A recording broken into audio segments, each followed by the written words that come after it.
All right, greetings. Welcome back to Blackbird News, where everything is connected. Hello. Good to see y'all. Thanks for tuning in to a different time. Excuse me, pardon me.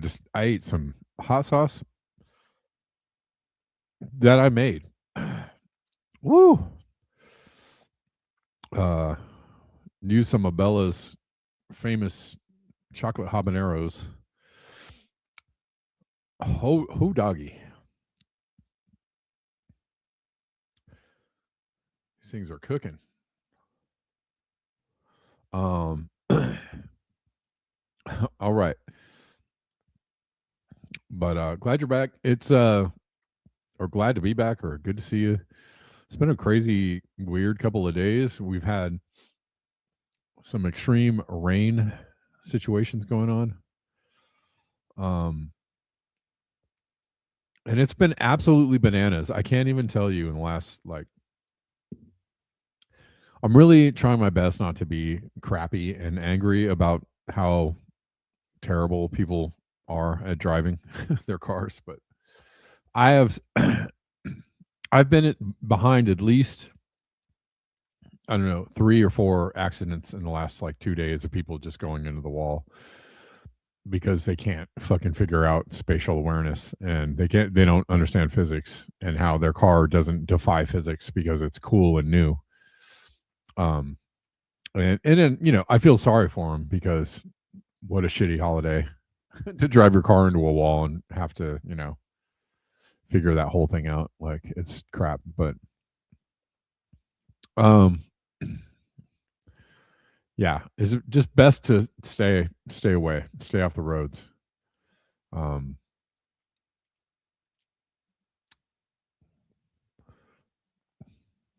I guess I just have to feel I don't know, grateful that I'm not one of those people, or grateful that nobody hit me while they were doing one of these maneuvers. Because that almost happened to me the last time there was like heavy rains in Los Angeles. I was almost taken out by a semi and missed it by that much.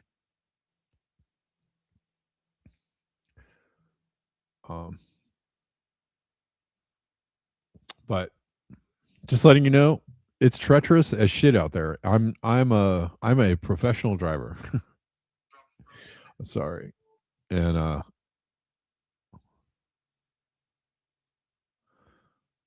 like I know how to avoid most mayhem and calamities while on the road, but it's so insane, like not even worth being out there. So if you're in Southern California or California at all, or the West Coast at all, just stay at home. Just seriously, like if you have no reason to be out, stay your butt at home. Is my advice. All right, we have news. Well, let's stay with the weather or the rain in Spain or the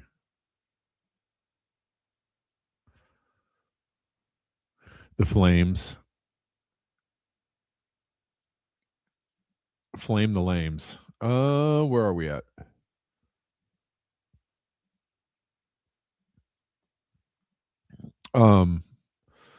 So there's been a bunch of flooding situations. The I-5 was shut down the other day. I think it was Christmas Day due to flooding. Maybe it was Christmas Eve. But Wrightwood, up in the San Bernardino Mountains, got completely schmacked. I'm really trying to. I don't want this little side video. Yahoo News. Thank you. Thank you. Homes and vehicles in Wrightwood, California were buried under mud and debris on December 25th. After flash flooding and mud flows hit the area on Christmas Eve. San Bernardino County Fire released these images captured on December 25th, shortly before 12 p.m., which show homes and vehicles partially submerged in sludge and debris. With a break in the weather this morning, crews were strategically placed in neighborhoods that were severely impacted by the storm to help with recovery efforts. I guess we'll try, and I guess we're not going to look at these photos. ¿Dónde están the photos? Hold on.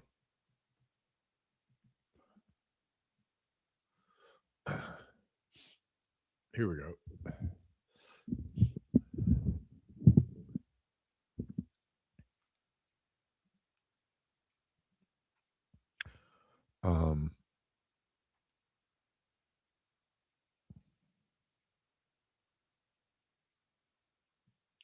No, that's not what I wanted.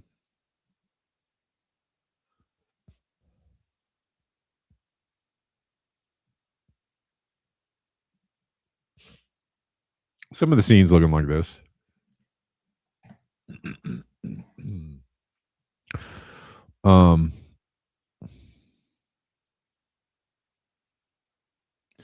Shout out to everybody watching on alternative platforms. If you all are watching on alternative platforms, I don't know.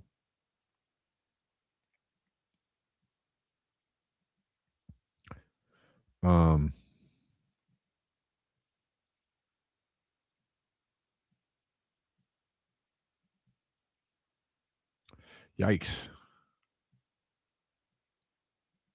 This is route. No, that's not what I wanted.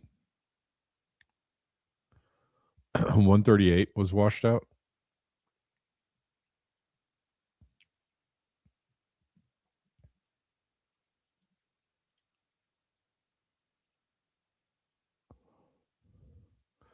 Highway 2 impassable.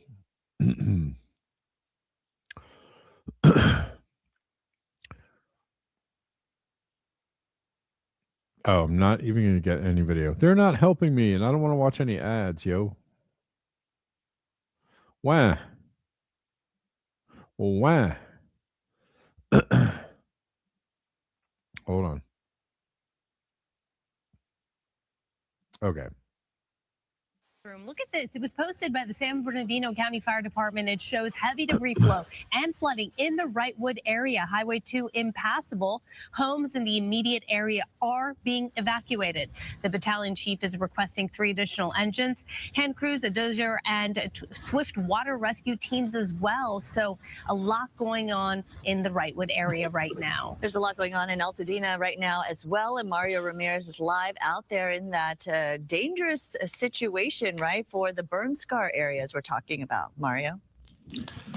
Yeah, that's right. And especially with the amount of rain and the consistency. The last time we checked in, we had some light showers. Well, the rain is starting to pick up again, and we're feeling some of the strongest winds that we have been all morning. So we're just below the Eden Fire burn zone. And look at this, all this mud, several feet already coming down from the hillsides. And that's why these K-rails are in place to protect homes, thousands of feet across LA County and parts of the city. Now, we've been talking to residents, one right across the street with some serious concerns as this powerful storm moves through Southern California. Take a listen. Mud flows, if that happens, if that occurs. But, trees falling in the winds. The wind is just an added feature to this event. And if the winds kick up, I'm concerned about some of the burned out trees and the unstable hillsides, those falling maybe on cars and power lines. And I think that's my biggest concern. And you say you have a plan in place if things worsen? Yes, I do. We have our bags packed. Get the fuck. Sorry.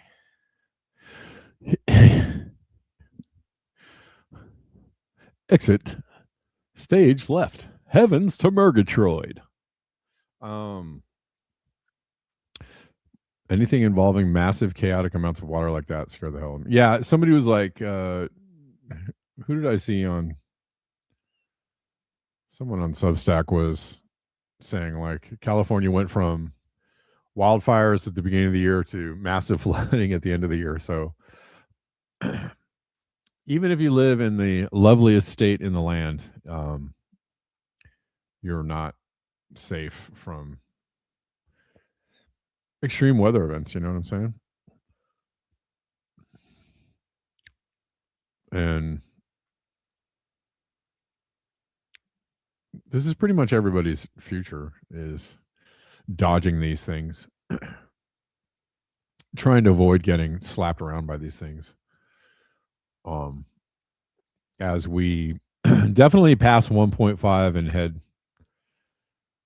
to, according to James Hansen, 1.7 in a couple of years.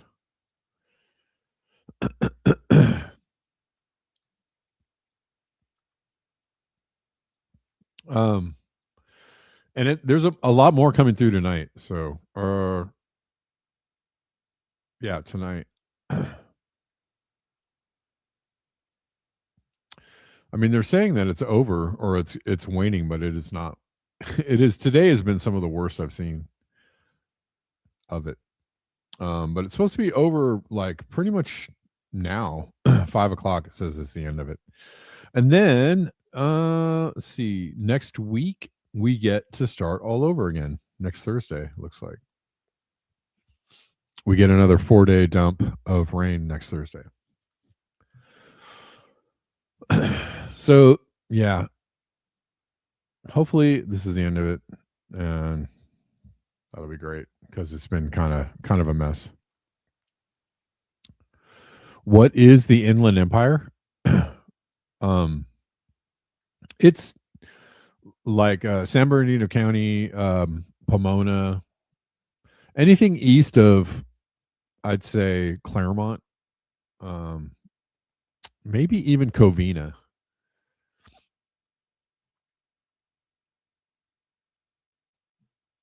Is Inland Empire. So like Pomona, Riverside, San Bernardino County, it's everything east of LA County is Inland Empire. The IE, bro. The IE, bro. Yeah, they're very proud of the IE in the Inland Empire, which, Everybody gets all territorial about where they're from.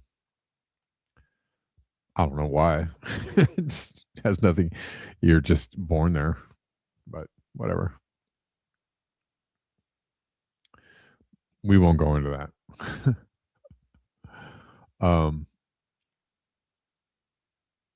I say be territorial about the place where you want to be, right? The place where you find is the best. Kind of like, your family is the people that you choose. Your family chooses you on some levels, right? And you have no control over like the family you're born into. And that can be your family, and you can, choose your family, willingly. But if you don't, if your family is not the greatest or not the best or not like, if they're not really great people, you can choose another family, so, but it's like team sports, You had a record high of 81 near Atlanta. What? Crazy talk. Yeah, the weather is all over the place, yo. Expect the unexpected. 81, what, for Christmas? Is that right?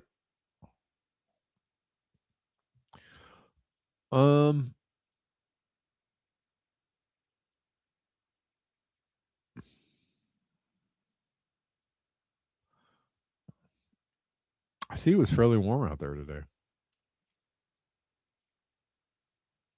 Oh, here it goes. No. Damn it, won't they give me some timely freaking news? Brave search is not the greatest. Sorry to say.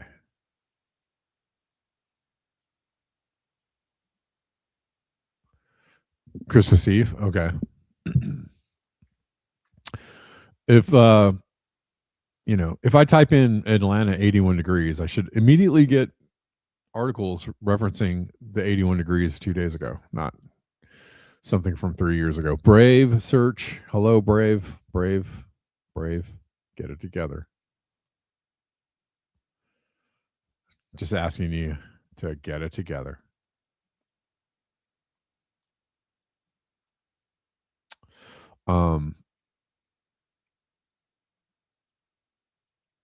All right, let's get into some other news. We somebody brought up on Warren's show the other day about which is something that I saw. We didn't really have time to talk about it, or it didn't really go into a conversation about that. But the Epstein files apparently were so poorly redacted that you could copy and paste the type underneath the redactions and put it into a notepad, and it would reveal what was underneath the redactions. And this apparently, according to the AI, is true. What the F? Portions of the recently released Epstein files, which were supposed to be redacted by the Department of Justice, have been found to contain recoverable text using simple methods like copying and pasting the blacked out sections into another document. This flaw allows internet users to easily reveal information that was intended to be concealed. Golly.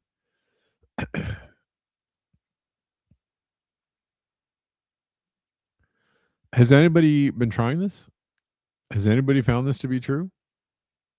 I mean, they're saying you can do this. The issue stems from improper digital redaction processes or practices where the underlying text was not permanently removed but merely obscured visually, making it accessible through basic copy-paste techniques. They are stepping. I'm sorry sorry if anybody's offended. They're just stepping on their dicks every fucking turn, everywhere, everything that they try to do, they just step on their own fucking dicks. They cannot get out of their own way. These people are stuck on stupid, which is to our advantage. Yes, Fred. It's to our advantage that these people are so stupid they can't even carry out their stupid, dastardly deeds.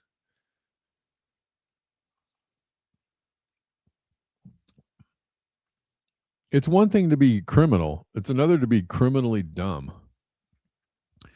It's like, speeding away from the scene of a crime, right? They tell you never, don't get caught for a misdemeanor while committing a felony. But these people are just doing, committing, I don't know, felony, treason, misdemeanors,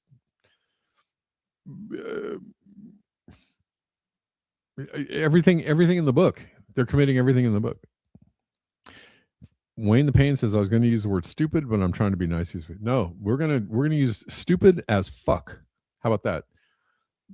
Dumb shit, dog shit, stupid ass, knuckle dragging, dipshit, shit for brains, fuck face, dipshits. That's what we're going to use. Oh, I'm sorry if I offended somebody, but they deserve all of that. And sometimes you just got to let it out. God damn it.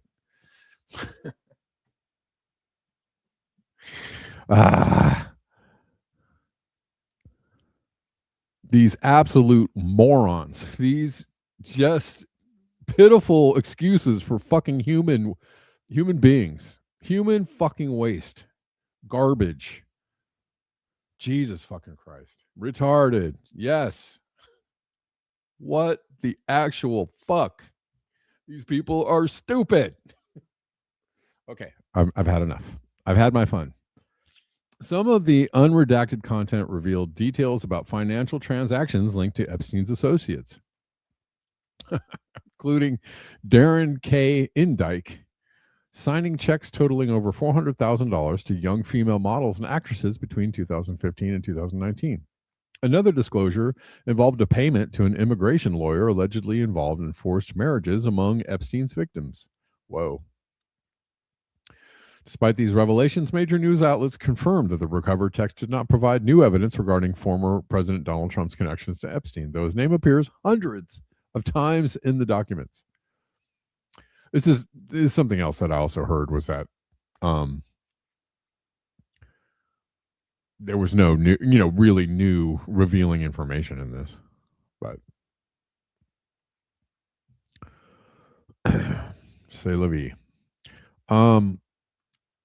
The DOJ attributed the failed redactions to material submitted by parties in civil litigation, stating they merely reproduced the documents as received. However, this explanation has done little to quell public skepticism, especially given that the 550 pages were entirely redacted, and 16 photos, including one with Trump and Epstein, were initially removed from the release. Critics argue the flawed redactions suggest either incompetence or an intentional effort to obscure information, despite the Epstein Files Transparency Act prohibiting redactions based on embarrassment, reputational harm, or political sensitivity.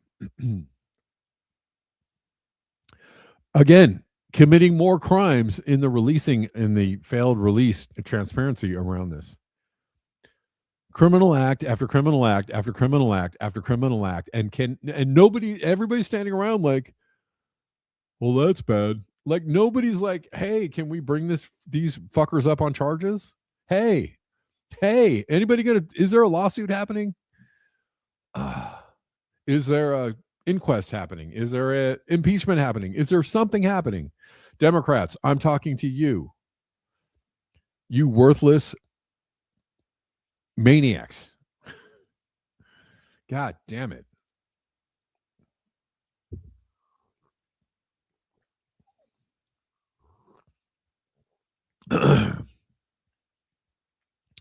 Yeah, that's right. Ring-tailed fox. That's true. Okay, sorry. Okay, I've had enough of the cussing. In addition to copy-paste methods, some users have employed image editing tools to enhance scanned documents, including adjusting brightness and contrast to see through redacted areas. These techniques highlight long-standing vulnerabilities in PDF redaction processes, where metadata and hidden layers can preserve sensitive content even after visual redaction. And it's all over the place. It is all over the place. Like, everybody's carrying this. It's true. This is a news story. This isn't somebody on TikTok making some shit up. It's actually a story. They didn't redact these in a way in which it could actually hide the information. Okay.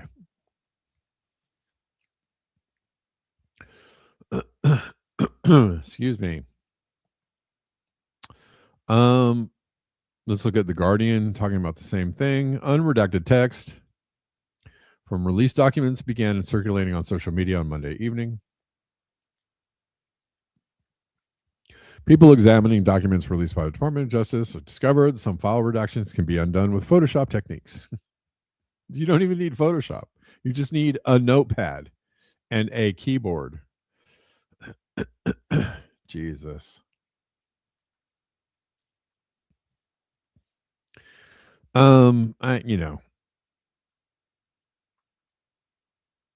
Again, the information revealed was not anything. There was nothing really new.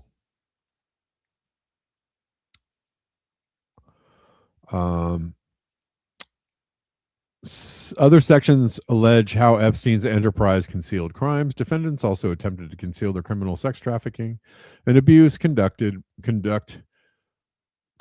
by paying large sums of money to participant witnesses, including by paying their attorneys' fees and case costs in litigation related to the conduct.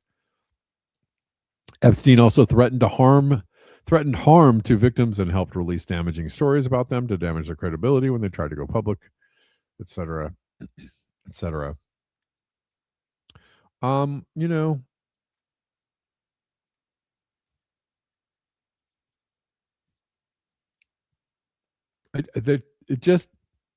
There's enough evidence, in reality, out in the wild, out for everyone to see. There is enough evidence to start locking people up. There is enough evidence out there, or at least to form such questions around a person's conduct that they cannot be fit for office. They cannot be fit to lead. They cannot fit to hold whatever position they hold within a company.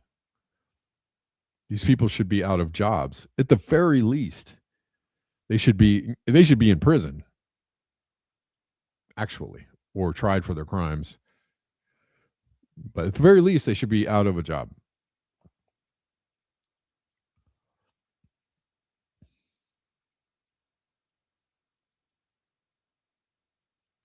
Yeah.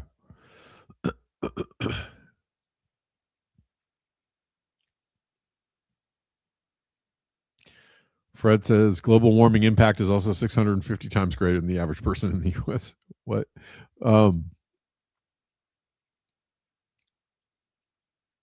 Just had to throw that in. Okay.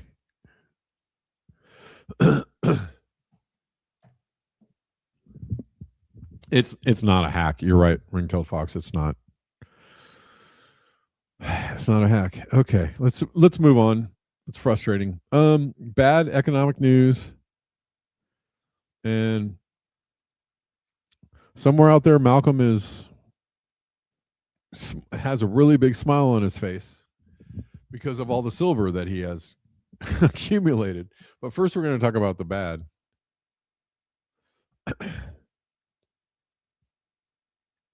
Oh, space travel. Oh, I imagine it does. Yeah. I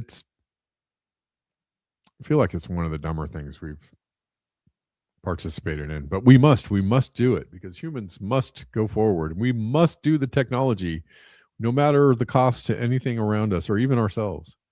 The job market is so bad, people in their 40s are resorting to going back to school instead of looking for work. We keep seeing some pretty bad signs in the economy.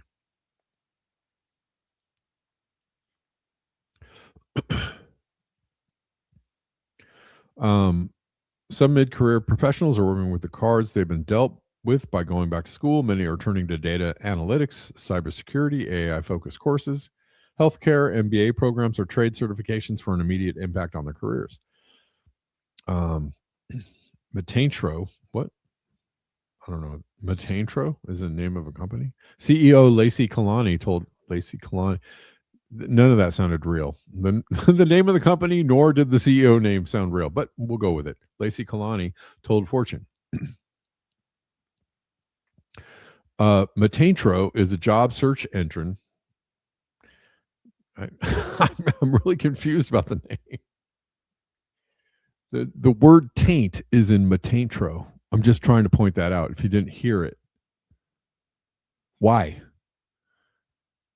What does this have to do with anything? It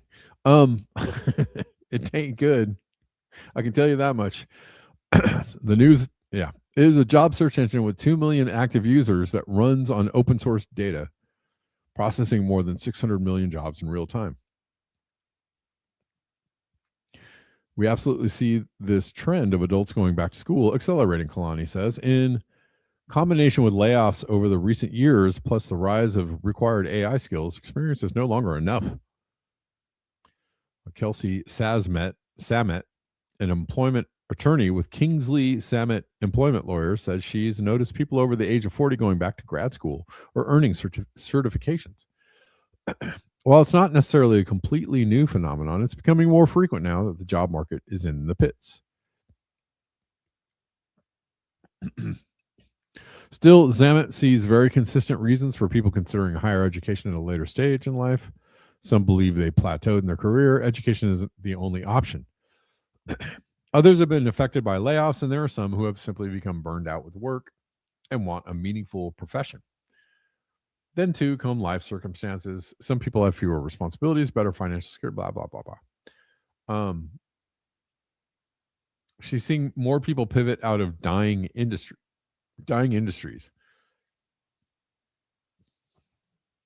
The job market changes so much that I feel like meta intro, is that what it is? A meta intro. Sorry. Wait, where is my brain? Hold on. Let me see. Meta intro. You're right. It's meta intro. It's not metantro.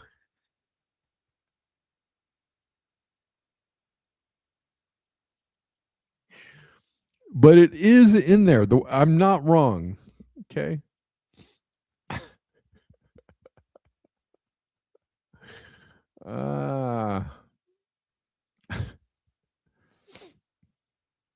Software engineers are being laid off. I feel like the job market is as short-lived and insecure as, being a professional baseball player. I mean, we know the CEOs already get the big bucks, right? If you get a CEO position and you're like, you cash in like a major league pitcher, right? You're like, can I get 50 mil for the next 3 years? Because I want this to be the last job I need to have in life. But I feel like that needs to trickle down to the low, to lower positions, right? Like if you get a mid-level, living wage kind of job where, you get some health care and like you should get like a bonus. You should have the option to like parlay that into something that at least carry you through like 10 or 15 years of, re-education or the job market shifting or I don't know, whatever, something else. You like metantro? I think meta intro. I just didn't. It makes more sense, meta intro.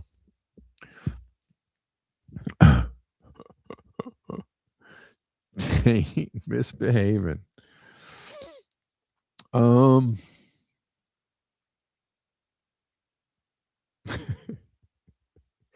It's fun to misread words. Come on.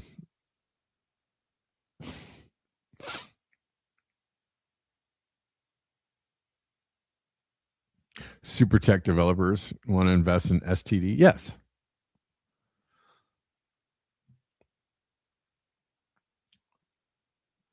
When somebody made up that name, nobody said, they just were like, it's meta intro, bro.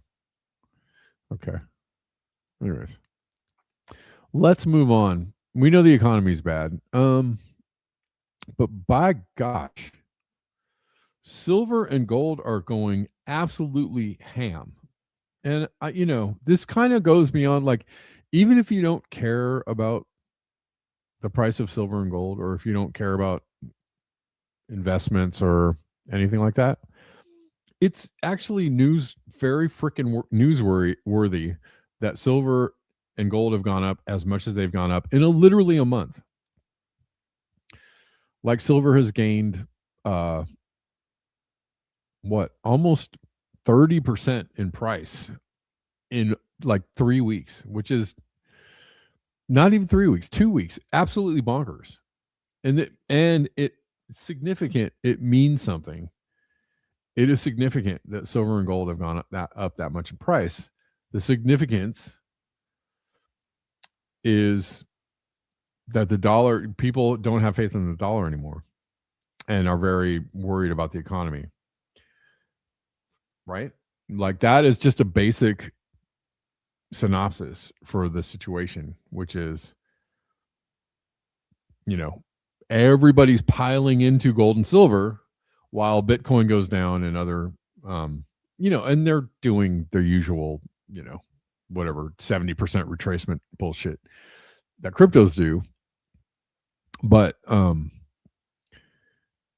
it's something. It's really shouting very loudly, economy bad. It's shouting very loudly, no faith in the dollar. It's shouting very loudly, possible economic collapse. It's shouting very loudly, dollar collapse, lack of faith in institutional, the money, lack of faith in like everything that's going on, because people are running for an escape hatch, right? They're pulling out of other investments and going into silver and gold, even with the manipulation that silver and gold undergo.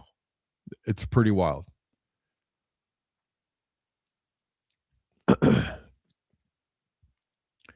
Some dealers will not buy silver coins. Why?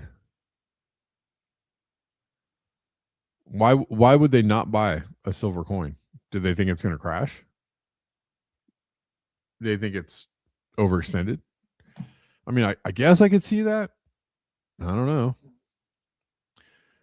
Dude, I had some silver and I sold it all like 3 weeks ago and it was $58 and it's now $76 or some shit.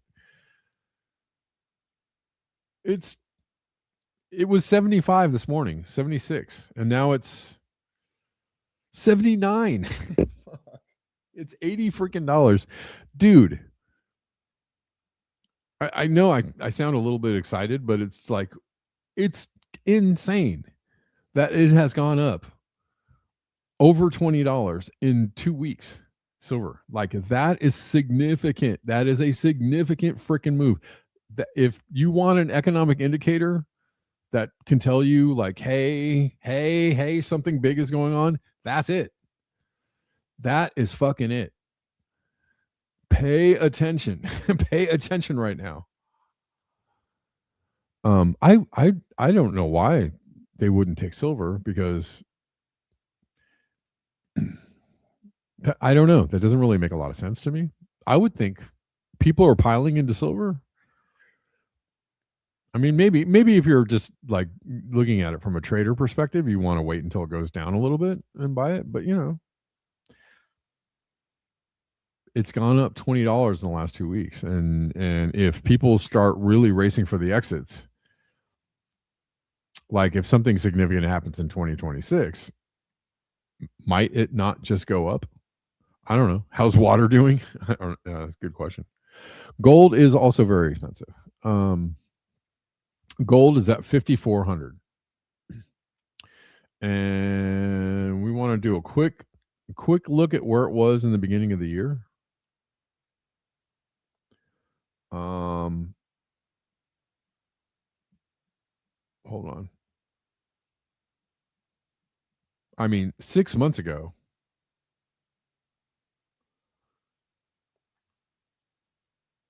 Oh no, we're at the wrong one. Shoot. Sorry, guys. I'm looking at the wrong thing. My bad.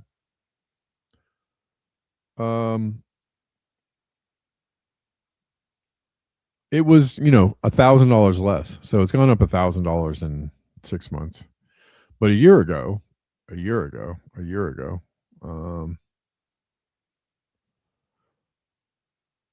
was 2,600. So it is almost doubled in price in a year. So, I mean, I don't know if there's a harbinger of, doom for the dollar bill or, traditional investments right now.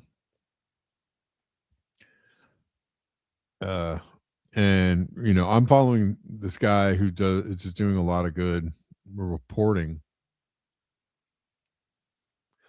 on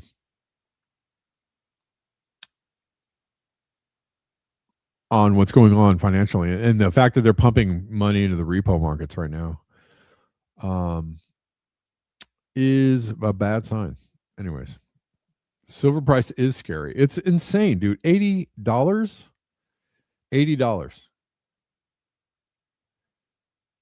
freaking dollars. That is nuts.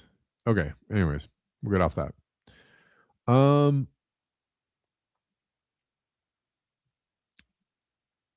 Where are we going to go next?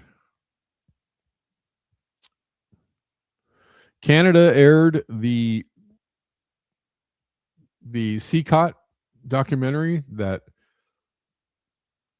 CBS tanked. $6,000 an ounce Canadian for gold. Wow.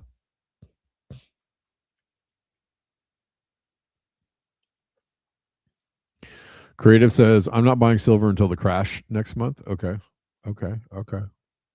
I mean, I actually, I sold a bunch and I probably wouldn't buy right now, but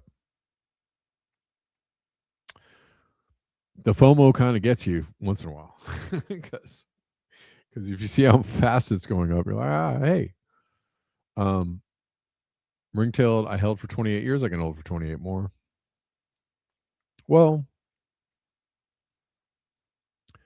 it's something to have, I guess, in case. I don't know. Lots of ways to think about it. Something to have in case, like, the financial system goes down. But how are you going to barter or trade gold and silver? I mean, I guess you could. I guess it could be a way for people to go like, all right, this silver or gold, this gold is worth this much in groceries or water or whatever.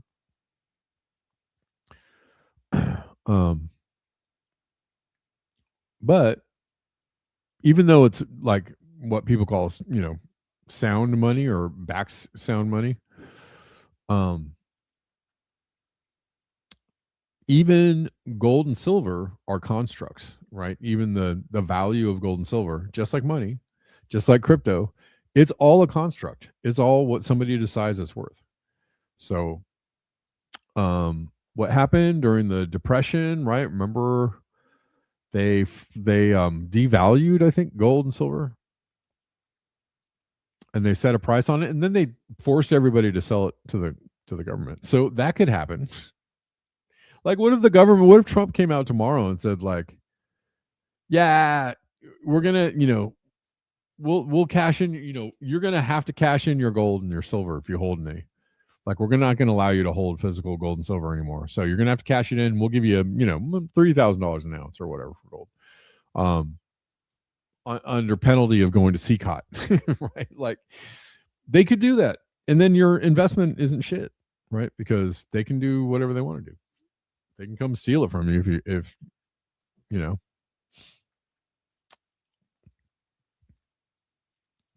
Trump can totally do that.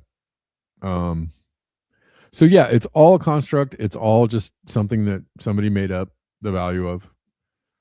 And yes, like food, water, available water and food, shelter, a safe place to be, a place where you think is, to a lot of people, those are much more valuable things to have in life. I don't know. I'm not giving anybody financial advice. I'm not telling anybody what to do. I don't know what to do half the time. I'm doing my best to just keep myself afloat. Wayne says that's why it's good to have grams, not just 1 ounce coins or bars, in case you got to go barter. Yeah, I would actually say for the common person, unless you're throwing around bars of gold and silver, like unless you got it like that, for the regular person, I would say having little dimes of gold and dimes of silver would be the best thing to have, right? Because like a little 1/10 of an ounce coins would be, you have an ounce coin and 1/10. Those would be your trading,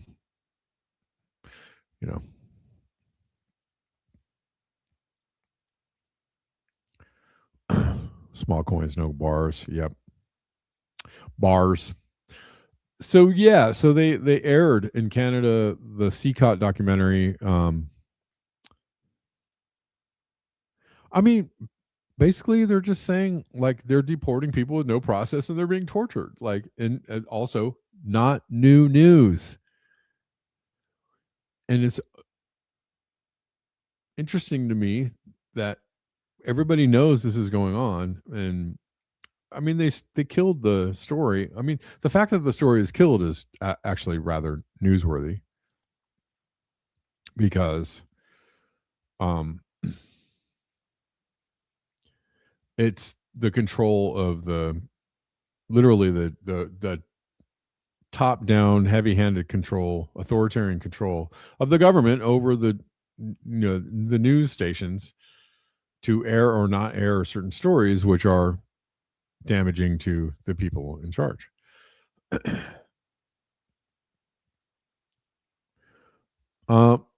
It's basically showing that they have engaged in criminal activity in deporting people and rounding people up and all this stuff.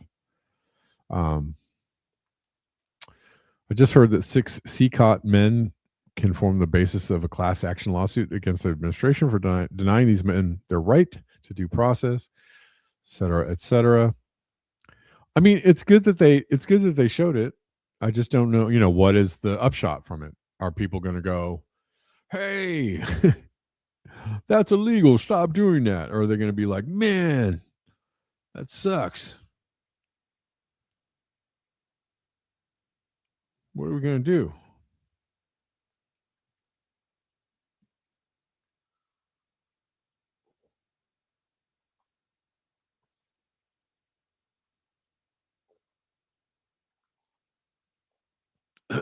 I mean, that's funny though, that they aired it in some stations and the US can pick it up. Yeah.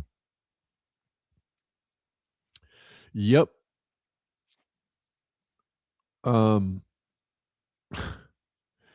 This is good. From post from Antifa Central. Nobody is trying to fix the problems we have in this country. Everyone is trying to make enough money so the problems don't apply to them anymore. Ooh.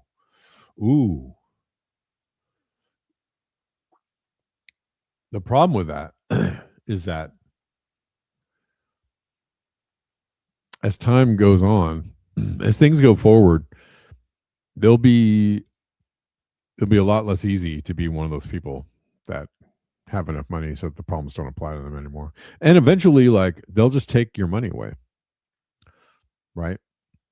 If you're doing good and you got, investments, you got some real estate, well, and and you got a bunch of assets, and I don't know, country goes belly up economically, and they decide to have a bail-in again, just like the gold thing. Oh, we'll just take that. Newsom is suing Fox News. Is he? I don't know. I haven't heard anything about that. Negative interest rates will destroy your money unless you can start a business. Oh, I think I did actually hear something about Newsom and Fox, but I feel like all that stuff is theater. Look, Gavin Newsom targets Fox News for defamation lawsuit. Oh, geez. Well, it's all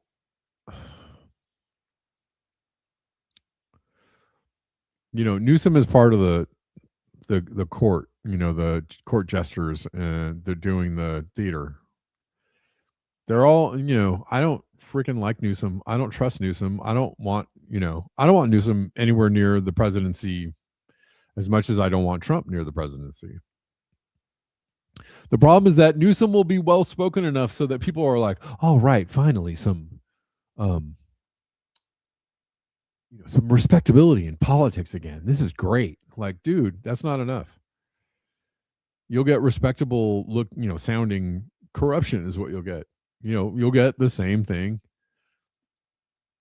different day.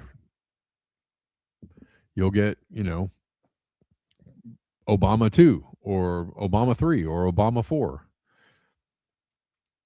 Really well spoken, sharp looking guy, but corrupted to the core and down to do dirty business with anybody, down to grease the palms, of everyone in the room. Newsom is not your friend. Newsom is not your savior. He's going to be positioned. He's being positioned that way, unfortunately. Please watch out. Who do I like for president? I don't even know. I like Kshama Sawant. She's not even in Congress yet, though. She's running for Congress. Did she? I think that's coming up this year. I don't know anybody who is out there that isn't like co-opted. And the problem is that anybody who is not corruptible or co-optable is going to have a really hard time getting into Congress.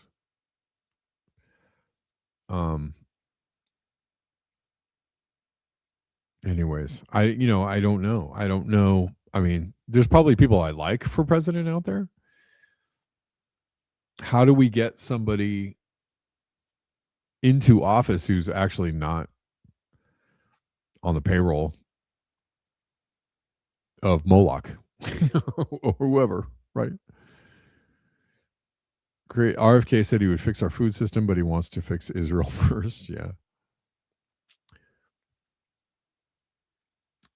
Volkgeist did a great video on JD Vance last week. Okay.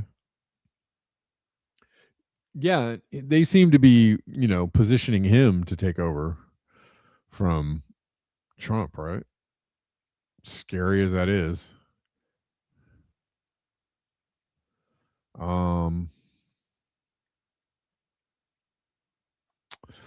Yeah. It's bleak, y'all. It's bleak.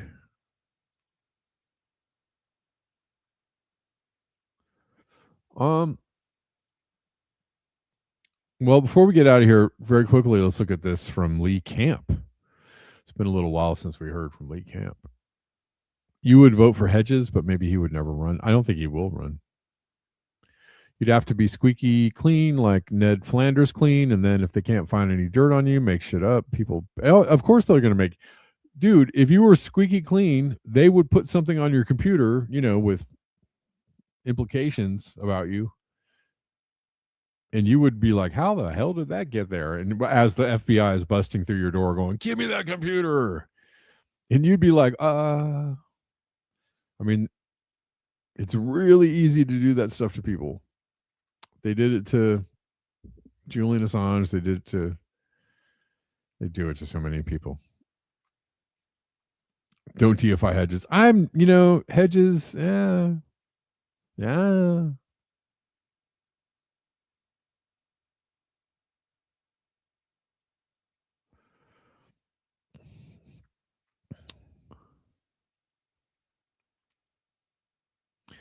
Okay, we're looking at this from Lee Camp. Israel knew about October 7th beforehand and let it happen. Here's the proof. I don't know. Do we need any more proof? I feel like we already knew this. I feel like it's pretty obvious. But Netanyahu has absolutely refused a true October 7th investigation. Here's from Haaretz. Netanyahu fended off a push for National Commission of Inquiry into the October 7th failures, again claiming that first, I want to beat Hamas. Yes, because that's going to happen any minute. What else do we not know? For some reason, it took the IDF hours to respond. We've been over this a lot. Is it possible no one noticed the Gazans had breached the border wall that normally keeps them imprisoned? The IDF has specific job for so-called spotters who monitor all video feeds around the border, one of the most surveilled places on earth. Spotters have no other job but to spot shit going down, and they say they saw nothing.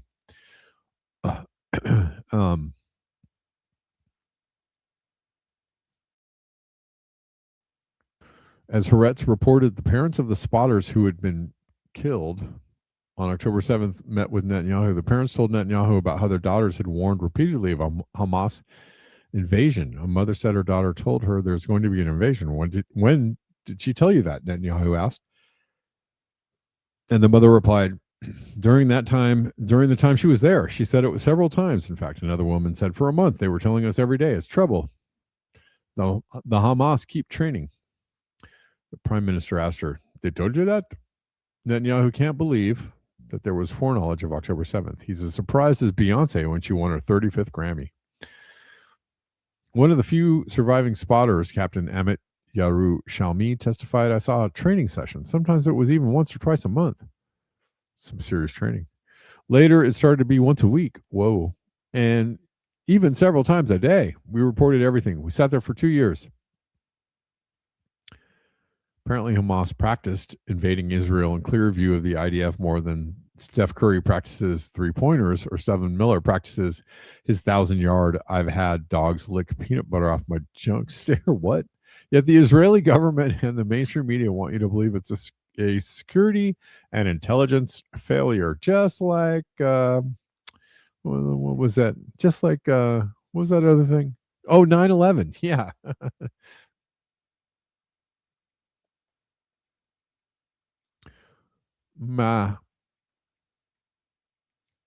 Unless they had Joe Biden watching the border, this was no accident. Okay. I feel like we really know this. We really, really know this.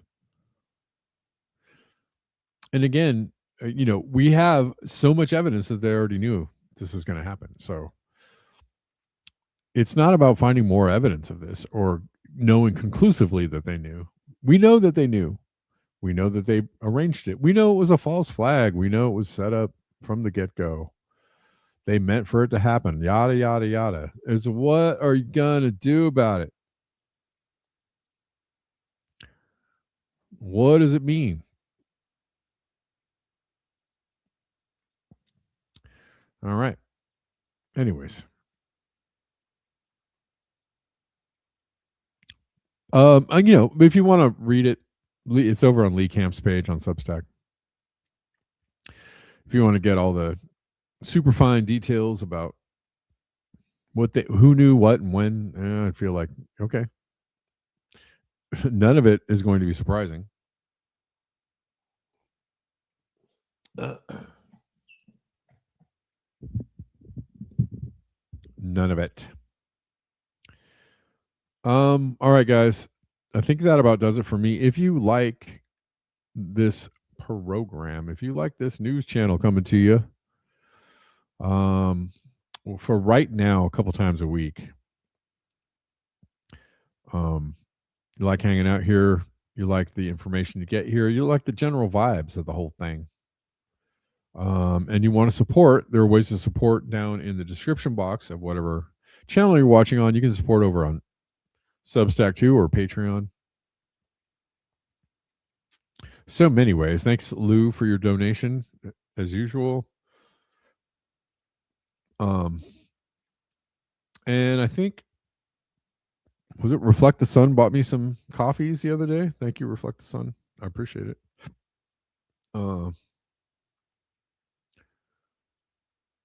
Y'all super cool.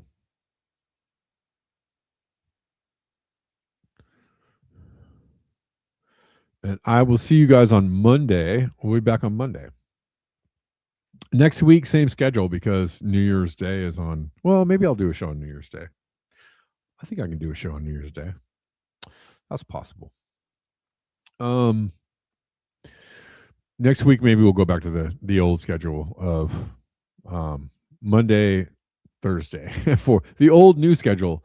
Monday at 4, Thursday at 4. I'll be back on Monday at 4. Thanks, guys, for hanging out. Thanks for being here. Thanks for watching. I appreciate you. Sorry for all the cursing, but it must be done. It must be done.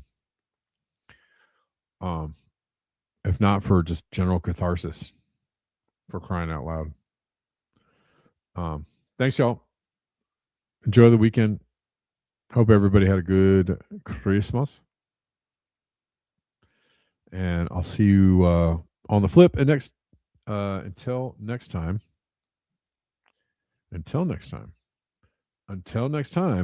beware the bear.